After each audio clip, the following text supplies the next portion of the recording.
Parti les amis, allez une petite mise au point, un petit réglage caméra sur les petits singes de la sagesse, ma boule de cristal qui me servent de point de mire pour mon autofocus autofocant. Bienvenue dans ce nouveau JT du grenier les amis, intitulé saignée fiscale, j'allais dire hernie fiscale, ça c'est quand la saignée fiscale est trop forte, la hernie fiscale guette, faut-il paniquer et comment résister légalement ? Évidemment, ici, que du 100% légal, que du 100% autorisé, sans montage, sans trucage, en direct, pour vous, en différé même, pour ceux qui regarderont plus tard. OQTF, ah oui, on va parler OQTF. Alors évidemment, ne vous offusquez pas, c'est de l'humour noir, du second degré, du troisième degré, toujours bienveillant évidemment. OQTF, non pas pour l'obligation de quitter le territoire français, mais plutôt pour oser quitter la taxation française, parce qu'à leur côté taxation, qu'est-ce qu'on nous en met les amis ? C'est la foire du slip, comme on dirait vulgairement dans le sud-ouest, et c'est également vraiment le concours, l'épine de celui qui trouvera la rapine la plus délirante. Alors, on va essayer juste de revenir sur un problème de fond dans ce que je vais vous dire là. Il n'y a aucun jugement moral, mais simplement des chiffres. Les chiffres, ils sont froids, évidemment. D'accord ? Ils sont froids, je le concède. Bien volontiers, mais ce n'est pas moi qui fais les chiffres. Les chiffres sont là, on va en parler. Le problème des retraites, c'est pas dans 10 ans ou dans 20 ans, contrairement à ce qu'on vous dit. Le problème des retraites, c'est aujourd'hui. Nous avons 17 millions de retraités. Nous avons, entre les catégories A, B et C, 5 112 700 chômeurs. Allez, soyons pas pointilleux ou tatillons et arrondissons ça à 5 millions. Évidemment, les 112 700 personnes que je viens d'arrondir, s'il vous plaît, ne m'en veuillez pas. C'est pour faire un calcul en gros, d'accord ? C'est pour donner des grandes masses, c'est pas pour parler là que des gens et des individus, vous allez voir, on va en parler après. Les allocataires du RSA, 1,8 million. Les allocataires de l'allocation adultes handicapés, l'AAH, c'est 1,25 million de personnes, donc 1 250 000 personnes en gros, soit un total de 25 millions de personnes qui vivent essentiellement ou en totalité de la dépense publique et des aides qu'elles reçoivent. C'est un chiffre qui est ce qu'il est, d'accord ? Là-dedans, il n'y a pas de jugement. Je ne suis pas en train de vous dire méchant retraité, méchant chômiste ou méchant RSA ou méchant handicapé, d'accord ? C'est juste que nous sommes 25 millions de nos concitoyens qui vont vivre pour tout parti de la dépense publique et donc d'allocations publiques. Alors en face, on a combien de gens qui travaillent ? Eh bien, tout ça, ce sont des sources INSEE, hein, vous pourrez aller vérifier par vous-même sur Internet en demandant à votre meilleur ami moteur de recherche de vous donner ces chiffres et de vous les confirmer. Selon l'INSEE, on a 30 millions de personnes à peu près dans la population active avec, évidemment, un taux d'activité qui n'est pas de 100% de la population active qui travaille, la population active étant tous les gens en âge de travailler, donc la population, je crois, c'est de 15 à 64 ans, et donc évidemment, vous avez que 73% de taux d'activité dans cette population active, soit 22,4 millions de personnes qui travaillent. Donc d'un côté, 22 millions de productifs, de l'autre côté, 25 millions d'improductifs. Et quand je dis d'improductifs, entendons-nous bien, c'est uniquement au sens cotisation du terme, d'accord ? On peut être improductif au sens cotisation du terme. On pourrait même dire qu'un fonctionnaire, d'ailleurs, comme il ne crée pas de richesse privée dans le PIB, il est entre guillemets improductif, d'accord ? Ça n'a rien à voir avec la notion de sens, d'utilité sociale, d'utilité humaine, etc. Un sapeur-pompier, il n'est pas productif économiquement. Bon, si, quand il éteint l'incendie dans une usine, il protège le capital productif du grand méchant capital. Ok, d'accord. Mais hormis ça, un sapeur-pompier, quand il va réanimer quelqu'un, il n'est absolument pas productif, d'accord ? Donc c'est pas productif au sens financier du terme. je pense qu'on sera à peu près tous d'accord pour dire qu'il est sacrément utile et que son travail a beaucoup de sens. Donc tel n'est pas l'objet de mon propos, d'accord? Je parle de sous, je parle d'argent, je parle donc de masse de cotisations qui rentrent pour financer des masses de sous qui doivent sortir. Et donc évidemment, quand on a 22 millions de productifs d'un côté et 25 millions d'improductifs de l'autre, il ne faut pas sortir de Saint-Cyr ni de Polytechnique, mais peut-être de l'ENA, pour réussir à comprendre qu'il y a un problème et qu'il y a que nos énarques qui ne comprennent pas qu'il y a évidemment un problème, pas dans 10 ans, pas dans 20 ans, mais il y a un problème maintenant, il y a un problème déjà depuis quelques années, bien entendu. Donc vous avez là, dans ces chiffres-là, excusez-moi, je vous les remets, dans ces chiffres-là, vous avez la cause profonde des difficultés que nous avons et que nous rencontrons. Et donc notre modèle social est devenu bien trop cher par rapport à notre capacité de création de ressources, et donc on ne peut pas équilibrer le véritable coût de notre système social avec simplement les rentrées fiscales que nous pouvons obtenir. Et donc, comme nous masquons le véritable coût de notre système social à nos concitoyens, eh bien nous le masquons comment? En allant emprunter. Et donc évidemment, on ne peut pas emprunter indéfiniment sans que ça finisse par poser un problème. Et donc le vrai sujet, c'est de rééquilibrer, bien entendu, les dépenses et les recettes. Et donc tout ça, après, ça se discute, et c'est censé se discuter, bien entendu, dans un cadre démocratique. Et où est-ce qu'on met le curseur? Qu'est-ce qu'on finance? Qu'est-ce qu'on ne finance pas? Qu'est-ce qui relève de la responsabilité personnelle et qu'est-ce qui relève de la solidarité nationale, évidemment. Alors ça, si vous allez sur le site, donc je vous parlais du concours Lépine de la taxation et des rapines, Lépine, rapine, c'est pour faire une petite rime sympathique, assembléenationale.fr/din/17 amendement, vous recopierez si vous voulez, et là vous allez arriver sur les 1780 amendements qui ont été déposés, qui ont été examinés par la commission des finances de l'Assemblée nationale, et vous allez pouvoir les classer par sort, voilà, donc adopté, pas adopté, refusé, rejeté, etc. Vous allez prendre les adoptés et vous allez voir que vous avez un paquet d'amendements, tous plus délirants les uns que les autres, et c'est un véritable concours d'épines de comment je vais vous taxer mieux, vous taxer plus. Alors, tout y passe ou presque, imposer par exemple la revente de la résidence principale si vous la détenez depuis moins de 5 ans. Voilà quelque chose, voilà une mesure absolument géniale et extraordinaire. Vous achetez une maison et puis vous faites un petit bénéfice évidemment si vous la revendez 4 ans après. Paf, vous serez taxé sur la revente de votre résidence principale si vous ne l'avez pas gardée 5 ans. Vous comprenez, c'est pour lutter contre les grands méchants citoyens qui osent spéculer sur leur résidence principale en achetant, retapant, revendant, achetant, retapant, revendant, achetant, retapant, revendant leur résidence principale. Je ne vous dis pas que ça n'arrive pas, ça arrive, je connais même des gens qui le font fort bien. Alors tout d'abord, ils apportent à la collectivité parce qu'ils achètent. Généralement, pour pouvoir revendre avec une plus-value, ils rénovent, donc ils font des travaux qui sont parfois conséquents.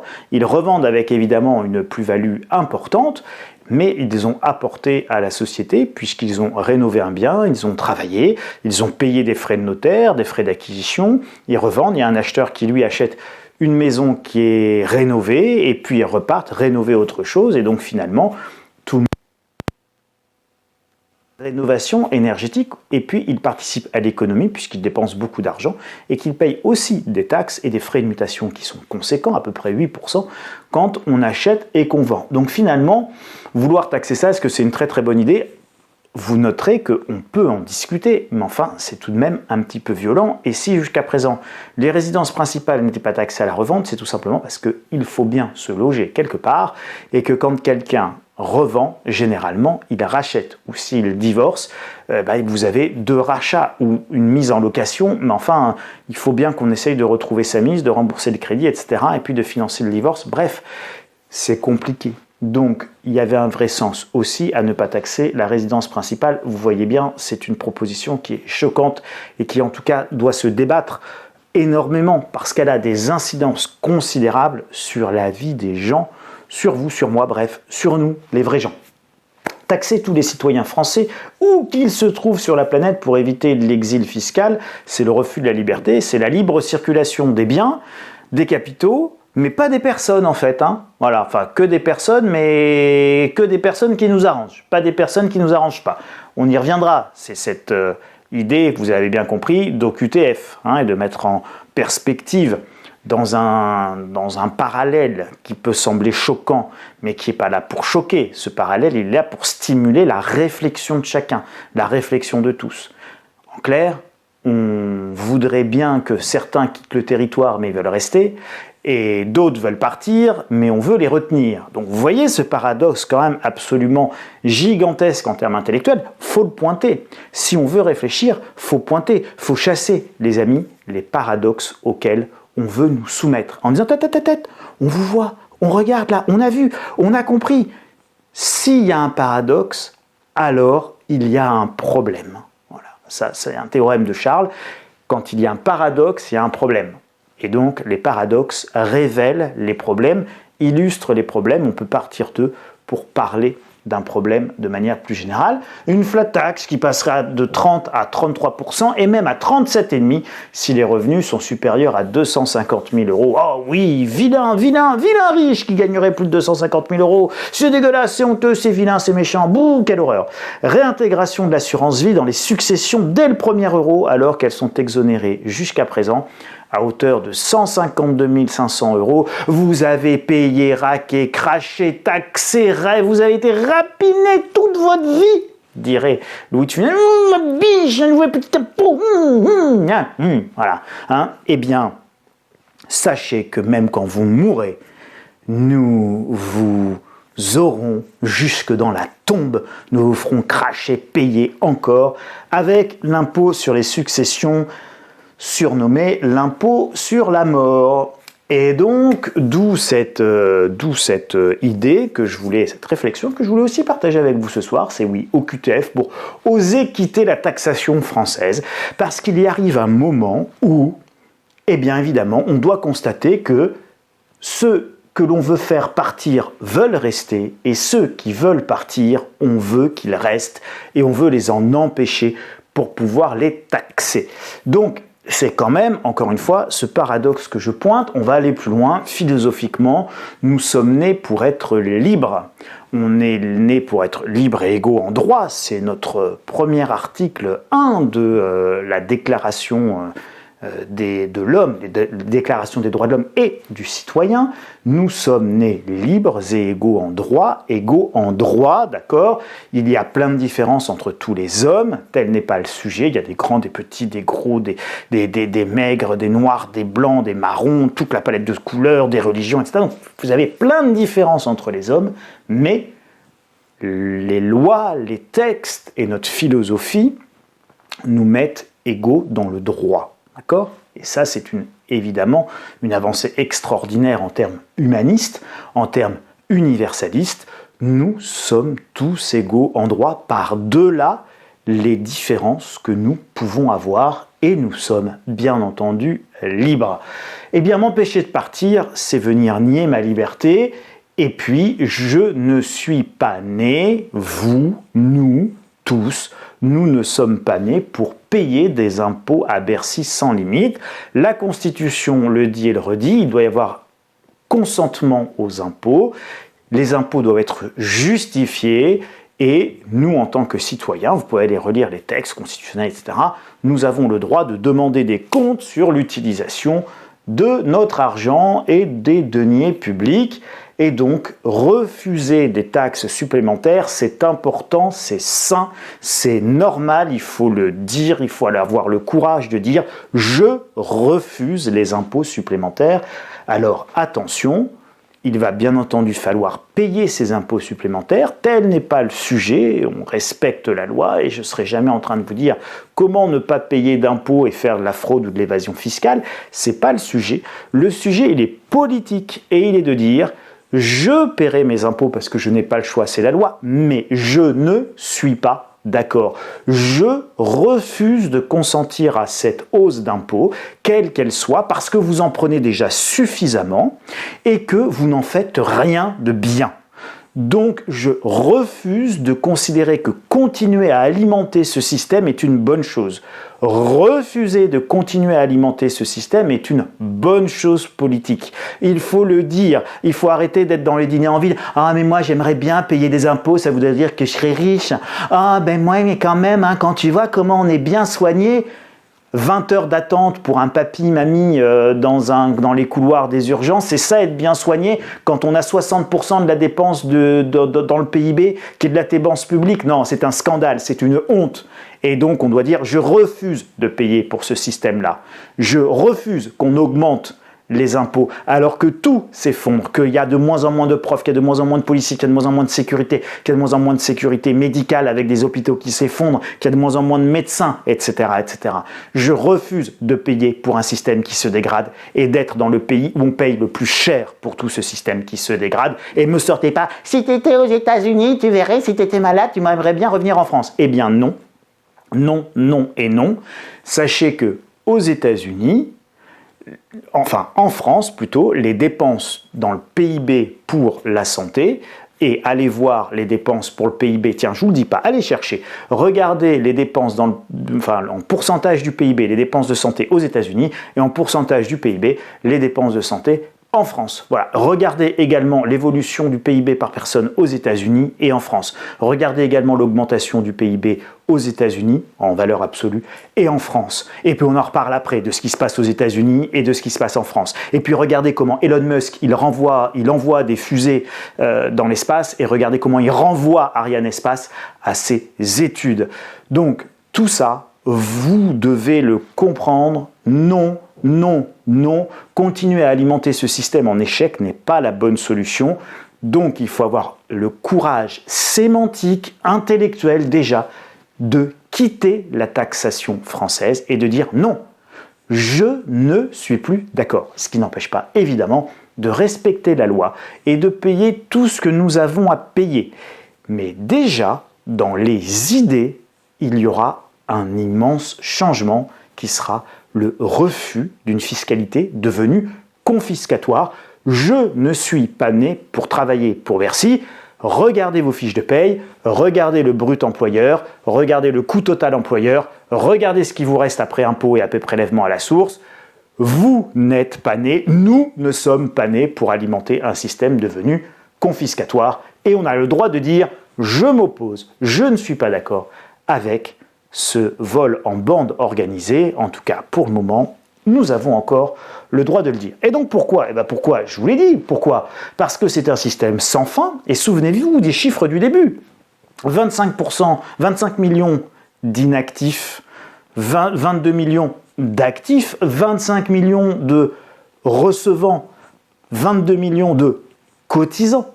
Et donc, ça ne peut pas marcher. Donc, la solution, elle n'est pas dans le toujours plus de taxation. C'est sans fin. Quand on est 22 pour 25, ça veut dire que plus nous avons, nous ou ceux qui cotisent, à charge plus d'une personne qui doit recevoir.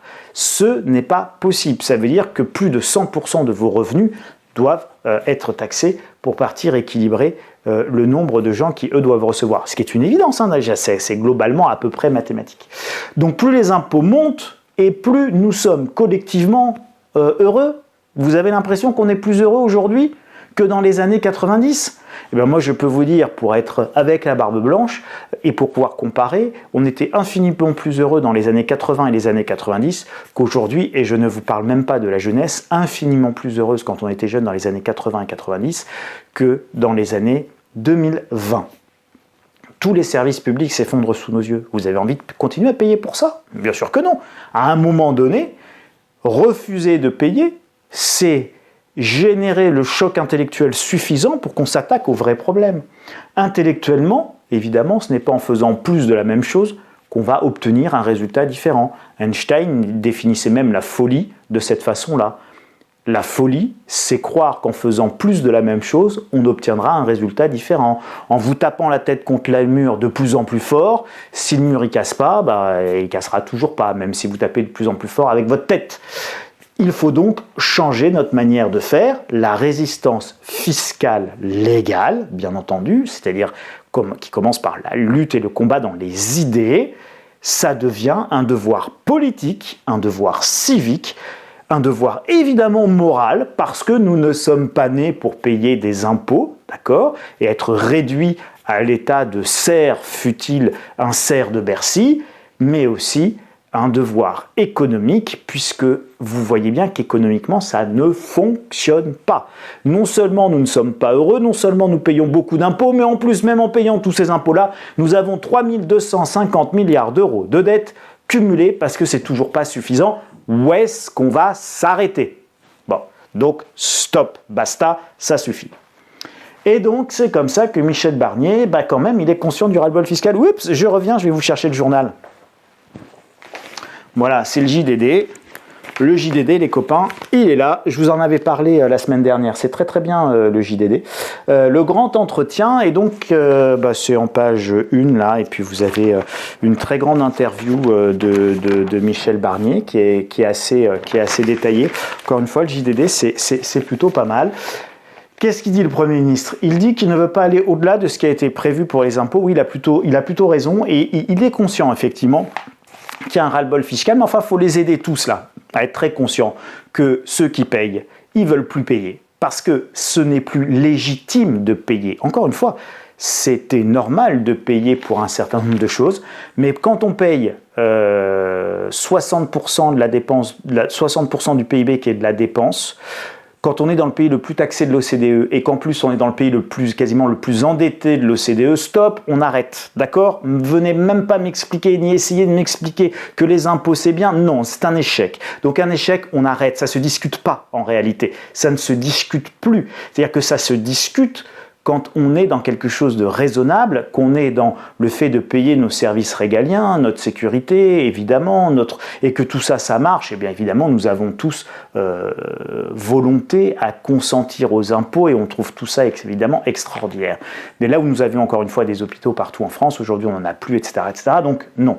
Et donc il est au courant quand même, Barnier, qu'il commence à y avoir un vrai sujet, un vrai souci autour de cette pression fiscale. Le plus difficile reste à venir, dit-il, et là il faut comprendre qu'il y aura d'autres hausses d'impôts et puis d'autres baisses des dépenses, et que c'est un processus itératif, c'est-à-dire progressif. Vous imaginez le choc fiscal, si jamais ils augmentaient tout massivement d'un seul coup, donc ça va se faire petit à petit, d'année en année, on va nous raboter des trucs, nous en rajouter, etc.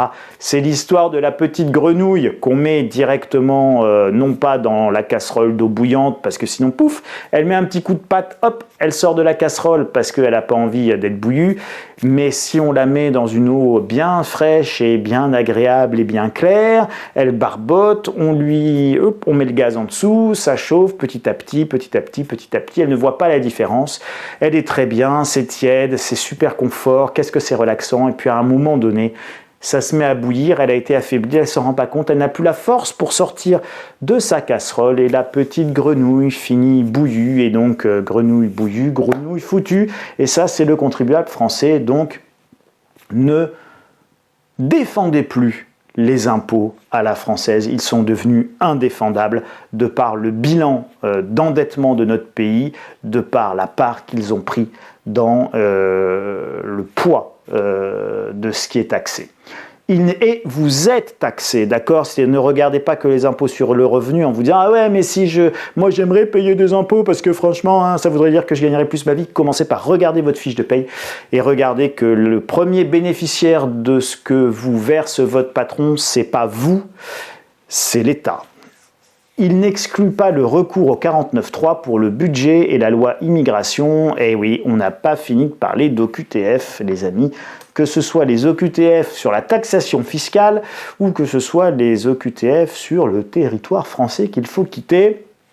Barnier qui dit toujours dans le JDD qu'il faut réduire le nombre de fonctionnaires, c'est l'objectif égal efficacité de la dépense publique. Et oui, mais bon, si c'est pour réduire le nombre de fonctionnaires, c'est-à-dire le nombre de médecins qui médecinent et le nombre d'infirmières qui infirmières, et de garder tous les tocards dans les ARS qui sont en train de nous pondre des tableurs Excel dans tous les sens et des normes dans tous les sens. Tiens, les normes d'ailleurs, il va en parler, c'est intéressant.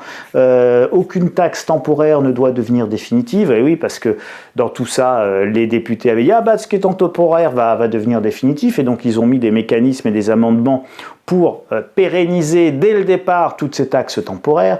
En cas de blocage parlementaire, retarder l'adoption du budget pourrait paralyser l'action publique et mettre en danger la crédibilité financière de la France. Je vous renvoie à la vidéo de la semaine dernière sur la crise financière possible.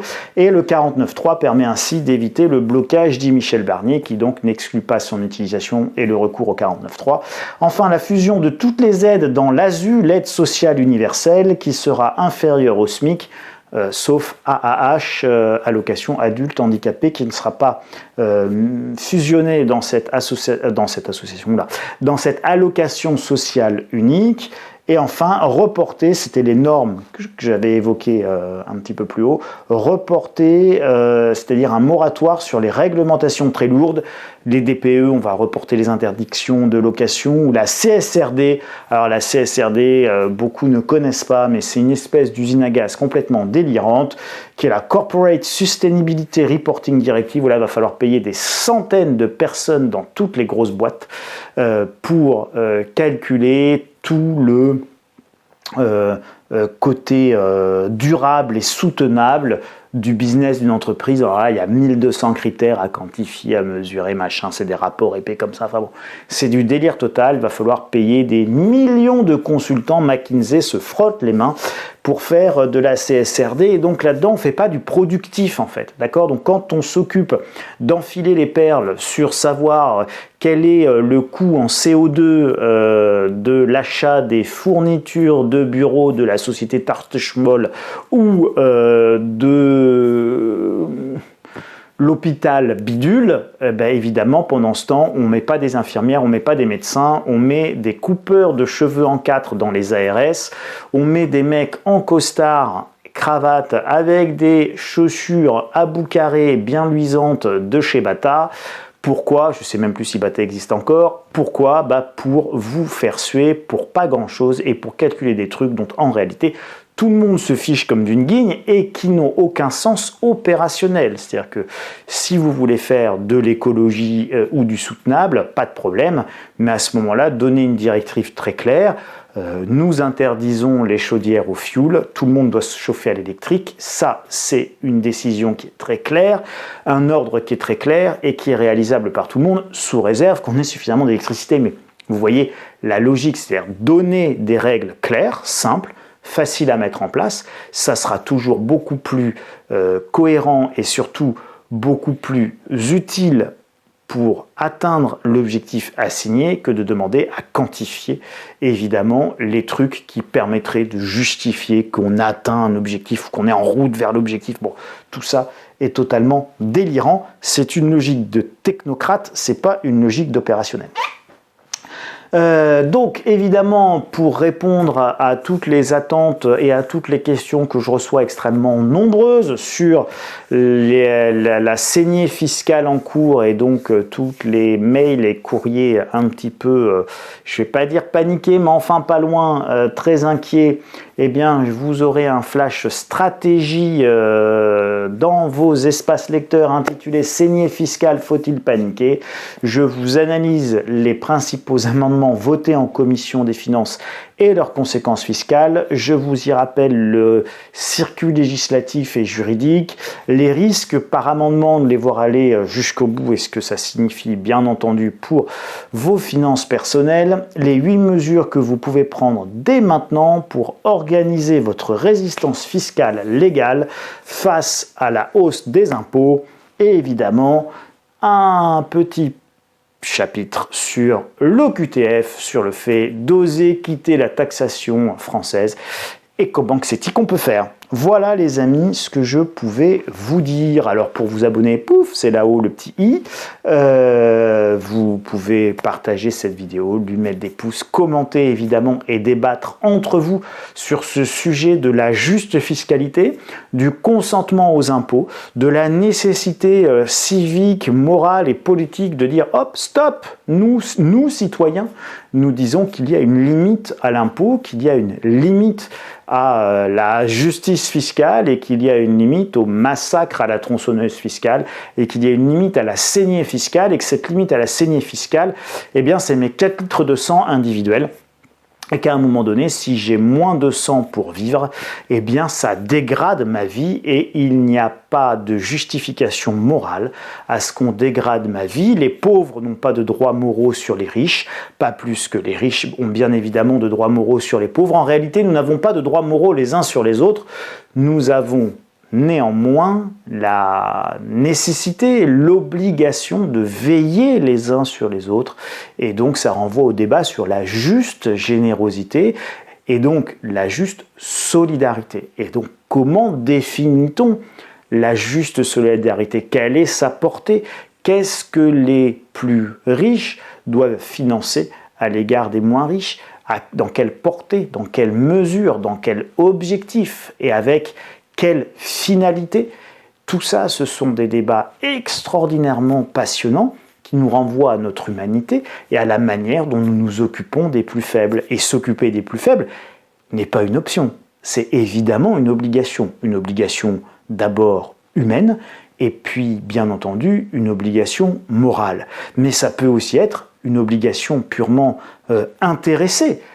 Regardez par exemple, on prend souvent le cas de l'AME, l'aide médicale aux étrangers, certains la contestent et c'est leur droit le plus strict, certains la défendent et c'est leur droit le plus strict.